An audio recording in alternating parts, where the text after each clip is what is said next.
नमस्कार, Sridevi classes YouTube channel पर एक बार फिर आपका स्वागत है। हमारी विशेष प्लेलिस्ट इलेक्ट्रिकल इंजीनियरिंग के एमसीक्यू क्वेश्चंस की सीरीज में पावर सिस्टम में हमारा जो विषय है ट्रांसमिशन डिस्ट्रीब्यूशन, उसमें ओवरहेड स्ट्रिंग इंसुलेटर से संबंधित कुछ प्रश्न करते हैं। शुरू करते हैं आज की वीडियो। एक ओवरहेड लाइन में बेयर कंडक्टर को टावर के साथ इंसुलेटेड डिस्क की मदद से हम इलेक्ट्रिकली इंसुलेटेड रखते हैं। एक डिस्क में मैक्सिमम वोल्टेज विथस्टैंड की कैपेसिटी लिमिटेड होती है, तो ज्यादा वोल्टेज के लिए हम एक से ज्यादा डिस्कों को एक दूसरे के साथ मैकेनिकली अटैच करके और बीच में पोर्सिलिन का इलेक्ट्रिक इंसुलेशन मेंटेन करते हुए कनेक्ट कर देते हैं। अगर एक स्ट्रिंग में n ऐसी डिस्क लगी हुई है ताकि वो सारी लाइन और ग्राउंड के बीच की वोल्टेज V को विथस्टैंड कर पाए, और अगर सबसे नजदीक जो कंडक्टर के डिस्क इंसुलेटर है उस पे Vn वोल्टेज आती है, टोटल वोल्टेज V है, कुल डिस्क n है, तो हमारे इस स्ट्रिंग में स्ट्रिंग की एफिशिएंसी क्या है? तो हमारी जो डिस्क है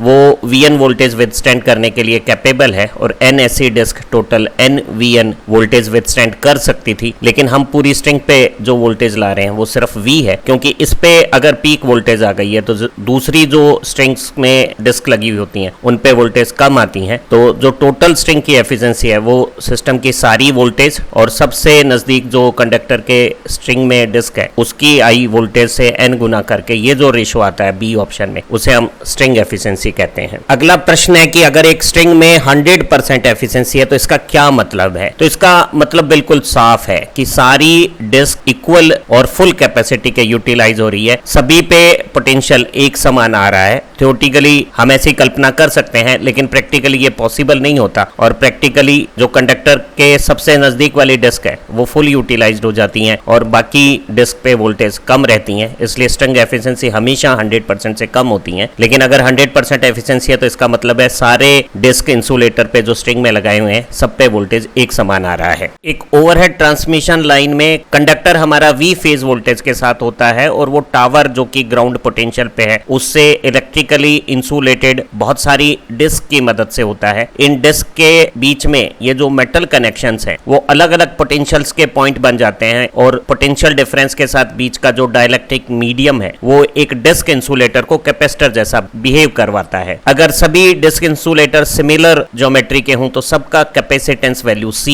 एक समान होगा। इसी दौरान हमारा जो टावर स्ट्रक्चर है ग्राउंड पोटेंशियल पे और डिस्क इंसुलेटर के बीच के ये जो मेटल पॉइंट्स हैं A B C, ये टावर के साथ पोटेंशियल डिफरेंस बनाते हैं, और एक कैपेसिटर ये जो एयर स्पेस है वो टावर के कंडक्टर और इस डिस्क के मेटल कनेक्शंस के बीच में भी बना देता है, और इस म्यूचुअल कैपेसिटेंस को हम Kc मैग्नीट्यूड से रिप्रेजेंट करते हैं, और इस K का जो मल्टीप्लायर फैक्टर है उसकी वैल्यू लगभग 0.1 है। यदि पहली डिस्क पे वोल्टेज V1 आए, दूसरी पे वोल्टेज V2 आए, तो V1 और V2 में अंतर होगा, क्योंकि यहाँ इन म्यूचुअल कैपेसिटेंस के कारण ये जो स्ट्रिंग के सारे कैपेसिटर हैं वो एक सीरीज में एक समान करंट वाले नहीं रहेंगे। अब आप अगर यहाँ पॉइंट A पे किरचॉफ का करंट लॉ समझें तो स्ट्रिंग में दूसरे नंबर की डिस्क के कैपेसिटेंस में करंट I2, पहले डिस्क के करंट I1 और इस म्यूचुअल कैपेसिटेंस के करंट स्मॉल I1 का सम हो जाएगा, जैसा कि यहाँ किरचॉफ के करंट लॉ को हम रिप्रेजेंट कर सकते हैं। क्योंकि सभी डिस्क इंसुलेटर की ज्योमेट्री सेम है, उनके कैपेसिटेंस और कैपेसिटिव रिएक्टेंस एक समान है, तो उनके अक्रॉस जो आने वाली वोल्टेज है उसका मैग्नीट्यूड उनमें बहने वाली धारा के अनुसार होगा। तो पहला कैपेसिटर जो टावर के साथ स्ट्रिंग में लगा हुआ है उसमें करंट I1 कम है और दूसरे में I2 ज्यादा है, तो ऐसी स्थिति में जो दूसरे कैपेसिटर के अक्रॉस वोल्टेज V2 आ रही है उसका मैग्नीट्यूड पहले कैपेसिटर की वोल्टेज V1 से ज्यादा होगा। हमें मालूम है कि एक कैपेसिटर में करंट V/XC होता है और XC 1/ωc होता है, तो हम दूसरे कैपेसिटर में ये जो करंट I2 जा रहा है उसे V2ωc लिख सकते हैं। पहले कैपेसिटर की करंट इसी तरह से यहाँ अगर वोल्टेज V1 है और कैपेसिटेंस 1/ωc है तो V1/1/ωc में ωc डिनोमिनेटर में भाग देने पर ऊपर आ जाएगा, और ये जो म्यूचुअल कैपेसिटेंस है उसकी वैल्यू C1 को मैं Kc लिख दूं तो उसका करंट इस करंट का K टाइम्स हो जाएगा, और अगर मैं ओमेगा और C को काट देता हूं तो दूसरे डिस्क पे आई वोल्टेज पहले डिस्क की वोल्टेज से 1 + K टाइम्स हो गई है। कल्पना करें कि K 0.1 है तो आप पाएंगे कि ये जो V2 वोल्टेज है वो इस V1 V1 वोल्टेज से 10% ज्यादा हो जाएगी। और अगर K का मान 0.15 होता तो V2 वोल्टेज V1 से 15% ज्यादा हो जाती। इसी तरह से अगर हम नोड B पर किरचॉफ का करंट लॉ लगाएं तो हम पाते हैं कि इस तीसरे डिस्क का करंट I3, दूसरी डिस्क के करंट I2 और ये जो दूसरी डिस्क और तीसरी डिस्क के बीच के मेटल पॉइंट और टावर के बीच में जो म्यूचुअल कैपेसिटेंस KC बन रहा है उसका करंट I2 के सम के बराबर होगा। ध्यान रहे कि ये जो I2 करंट है उसे बनाने वाली वोल्टेज V1 प्लस V2 है। ध्यान रहे ग्राउंड पोटेंशियल पे है टावर और B पॉइंट की पोटेंशियल हो गई पहली डिस्क की वोल्टेज V1 और दूसरी डिस्क की वोल्टेज V2 का सम। और ध्यान रहे V2 V1 से 1 प्लस K टाइम्स ज्यादा है। तो आप पाएंगे कि जो दूसरा म्यूचुअल कैपेसिटर है उसका करंट हो गया V1 plus V2 omega C1 और C1 की जगह अगर मैं KC लिखूं तो आप पाते हैं कि ये वोल्टेज सिंप्लीफाई करने पर V3 का मान V1 और V2 के रूप में दे देगी और V2 की जगह अगर मैं एक बार फिर V1 का रूप रख दूं तो आप पाते हैं कि ये जो वोल्टेज है उसमें पहला तो K टाइम्स आया और दूसरा 1 प्लस K का होल स्क्वायर हो गया है। तो ये V3 का मान आ गया है। आपने V3 V2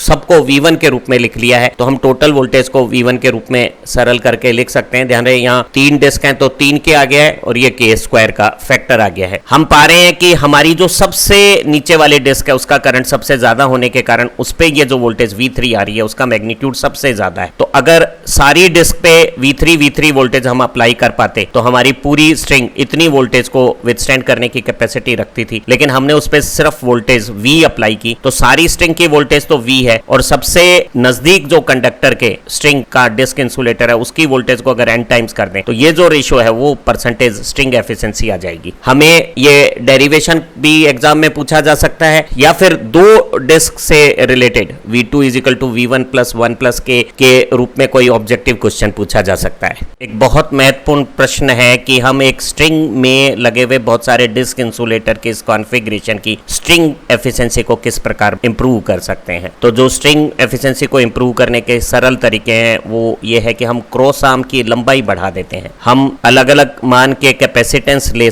कर भी जिसे ग्रेडिंग ऑफ इंसुलेटर कहते हैं वोल्टेज का इक्वलाइजेशन करके स्ट्रिंग एफिशिएंसी को इंप्रूव कर सकते हैं। और यहाँ लाइन के साथ इलेक्ट्रिकली कनेक्ट होने वाली एक रिंग को खास ज्योमेट्री के साथ लगा सकते हैं जिसे हम गार्ड रिंग कहते हैं, उसकी मदद से भी हम वोल्टेज का इक्वलाइजेशन कर सकते हैं। तो एक सस्पेंडेड इंसुलेटर की स्ट्रिंग में स्ट्रिंग एफिशिएंसी को हम लंबी क्रॉस आर्म्स, कैपेसिटर की ग्रेडिंग और गार्ड रिंग सभी तरीकों से बढ़ा सकते हैं। तो यहाँ एनी ऑफ द अबव सही आंसर हो गया। हम इनको मिलाकर भी इस्तेमाल कर सकते हैं। जरा सबके रोल को समझ लेते हैं। सबसे पहले बात करते हैं लॉन्गर क्रॉस आर्म्स का क्या असर हो। तो हमने समझा है कि इस डिस्क के कैपेसिटर में करंट से जो वोल्टेज आती है उसके साथ साथ यहाँ जो म्यूचुअल कैपेसिटेंस बन रहा है वो भी एक करंट कैरी करता है और इन दोनों का सम जब दूसरी डिस्क के करंट को इंक्रीज करता है तो दूसरी डिस्क में समान कैपेसिटेंस होने पर वोल्टेज का मान ज्यादा आने लगता है और इस तरह से सबसे नीचे वाली डिस्क जो कंडक्टर के सबसे समीप है उसमें सबसे ज्यादा वोल्टेज आकर वो मैक्सिमम कैपेसिटी पे यूटिलाइज होने लगती है और बाकी डिस्कें अंडर यूटिलाइज रह जाती हैं, इसलिए स्ट्रिंग एफिशिएंसी कम रह जाती है। अगर हम क्रॉस आर्म्स की लंबाई बढ़ा देते हैं तो इस शंट कैपेसिटेंस में जाने वाला करंट कम हो जाएगा और ऐसी स्थिति में वोल्टेज का जो डिफरेंस आ रहा है वो डिफरेंस कम हो जाएगा तो हमारी स्ट्रिंग की एफिशिएंसी बढ़ जाएगी। लेकिन ध्यान रहे जब हम क्रॉस आर्म्स को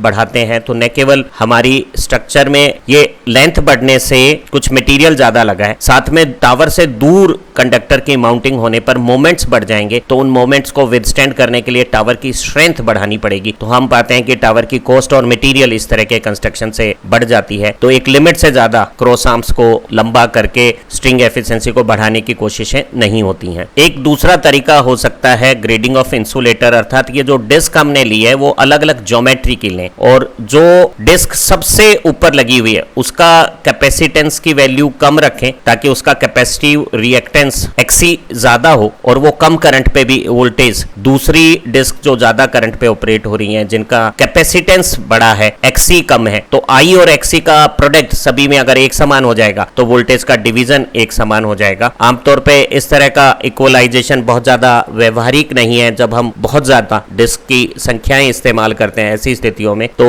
हम लोग प्रैक्टिकली कुछ डिस्क जो लाइन के बहुत करीब होती हैं उन्हें जरूर हम थोड़ी ज्यादा बड़ी कैपेसिटेंस वैल्यू की बनाते हैं ताकि उन पे वोल्टेज बहुत ज्यादा इंक्रीज ना हो। ग्रेडिंग ऑफ इंसुलेटर्स, अलग अलग मान की कैपेसिटेंस लेकर वोल्टेज का इक्वलाइजेशन करके स्ट्रिंग एफिशिएंसी बढ़ाना बहुत ज्यादा व्यवहारिक नहीं है। प्रैक्टिकली स्ट्रिंग एफिशिएंसी बढ़ाने का सबसे बेहतरीन तरीका गार्ड रिंग का इस्तेमाल है। स्ट्रिंग एफिशिएंसी को बढ़ाने के लिए कंडक्टर के साथ इलेक्ट्रिक कॉन्टैक्ट के साथ एक मेटल रिंग को विशेष ज्योमेट्री के साथ कॉन्फ़िगर कर दिया जाता है ताकि इस रिंग और ये जो बीच के डिस्क इंसुलेटर के मेटल जॉइंट्स हैं उनके बीच में कुछ कैपेसिटर स्टैब्लिश हो जाएं। और अगर इस कैपेसिटर में बहने वाला करंट इस म्यूचुअल कैपेसिटर के करंट के बराबर हो जाए तो हम पाएंगे कि इस कैपेसिटर और इस कैपेसिटर का करंट बराबर होने पे इन पे वोल्टेज इक्वलाइज हो जाएंगी। तो हम बहुत हद तक वोल्टेज इक्वलाइजेशन का काम गार्ड रिंग की मदद से कर लेते हैं। तो ये सबसे अच्छा तरीका है गार्ड रिंग का इस्तेमाल। लेकिन स्ट्रिंग एफिशिएंसी को हम लंबी क्रॉस आर्म से भी इंप्रूव कर सकते हैं, गार्ड रिंग भी लगा सकते हैं और अलग अलग कैपेसिटेंस मान के कैपेसिटर लेकर भी डिस्क इंसुलेटर बनाकर भी स्ट्रिंग एफिशिएंसी को इंप्रूव किया जा सकता है। प्रश्न है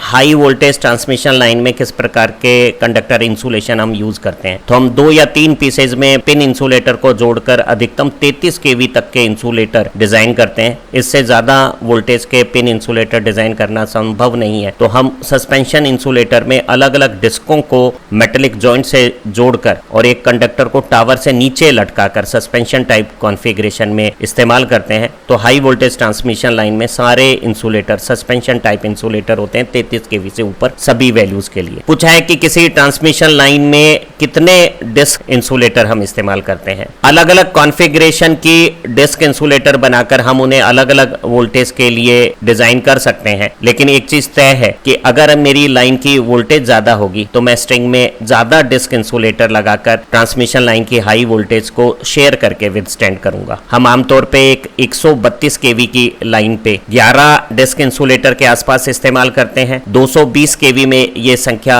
16 के आसपास हो सकती है और 400 kV में हम 25 डिस्क इंसुलेटर इस्तेमाल करते हैं। तो अगर किसी ट्रांसमिशन लाइन में 10 डिस्क इस्तेमाल की जा रही है तो वो 132 kV की लाइन हो सकती है। अगर यही इंसुलेटर की संख्या 6 होती तो वो 66 kV की लाइन हो सकती थी। अगर वो 3 होती तो वो 33 kV की लाइन हो सकती थी। अगर वो डिस्क की संख्या 16 से 18 के बीच में है तो वो 220 kV की लाइन हो सकती थी और अगर वो संख्या 25 के आसपास है तो वो 400 kV की लाइन हो सकती है। परीक्षाओं में ट्रांसमिशन लाइन के कंडक्टर की ग्राउंड से मिनिमम क्लियरेंस के बारे में या 2 कंडक्टर के बीच में स्पेसिंग के बारे में प्रश्न पूछे जा सकते हैं। तो हम पाते हैं कि कंडक्टर की ग्राउंड क्लियरेंस और conductor to conductor spacing depend करेगी कि हमारा जो ट्रांसमिशन सिस्टम है उसकी ऑपरेटिंग वोल्टेज क्या है। जैसे यहाँ 2 कंपैरिजन के लिए हमें एक डबल सर्किट 132 kV की लाइन और डबल सर्किट 220 kV की लाइन के टावर स्ट्रक्चर्स दिए हुए हैं। तो आप पाएंगे कि जो टावर की हाइट है वो 132 kV के लिए 28.5 मीटर 28.22 मीटर है। वहीं ये 220 kV के लिए 36.344 मीटर है, क्योंकि 220 kV के